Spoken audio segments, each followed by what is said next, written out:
Today, we'll break down the pillars and principles of the Coso framework, as well as how to implement and use it as a foundation for modern internal controls and fraud deterrence. This is Audit Board Essentials.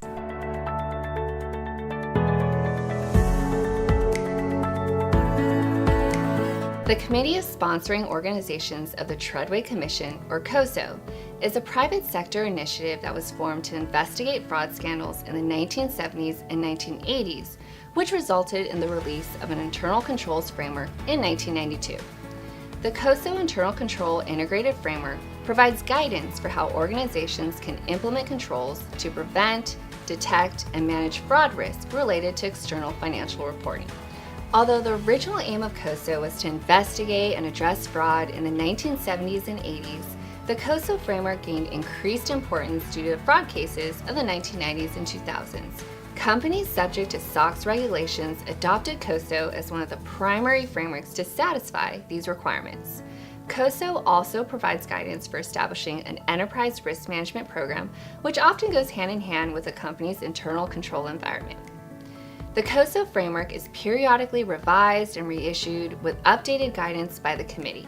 For example, in March of 2023, COSO released guidance on internal controls over sustainability reporting, or the ICSR, by leveraging the COSO internal controls framework.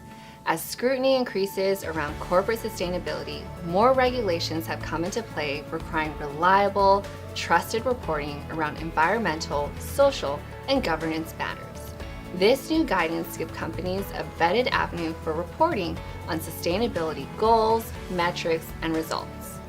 The pillars and components of a COSO framework are often visualized in a COSO cube. Today, we'll be going through the first phase of the cube, which lists 5 foundations of internal controls, which are control environment, risk assessment, control activities, information and communication, and monitoring activities. The control environment of an organization refers to the overall culture of internal controls and is established from the top down. As demonstrated by Enron and other more recent fraud cases, poor tone at the top can lead to fraudulent activities with devastating consequences. The next pillar of the COSO framework stipulates the need for periodic or ongoing risk assessments to identify and analyze relevant risks that could prevent the organization from achieving its objectives. Once an organization has defined their objectives, established an ethical control environment, and performed a risk assessment, the next step in the COSO framework is to establish control activities. Control activities are processes, procedures, actions, and communications to mitigate risks and maintain strong internal controls. The next pillar may seem obvious, but another crucial aspect of a successful internal controls program is appropriate, consistent, and timely distribution of information to relevant stakeholders. This enables individuals to carry out their responsibilities.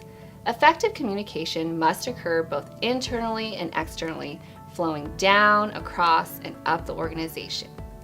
The fifth and final pillar of the COSO framework involves monitoring, measuring, and reporting on the company's internal control system to ascertain whether each of the 5 components of internal controls is present and operating effectively. Findings should be evaluated and deficiencies communicated in a timely manner. Applying the COSO framework is a great way to drive a strong control environment, as well as ensure internal control requirements are met for companies that must comply with SOX. Because it's designed to apply to a wide range of industries and companies, however, the COSO framework doesn't provide specific methods for implementing effective control activities, but rather provides overarching principles for how internal controls should be structured.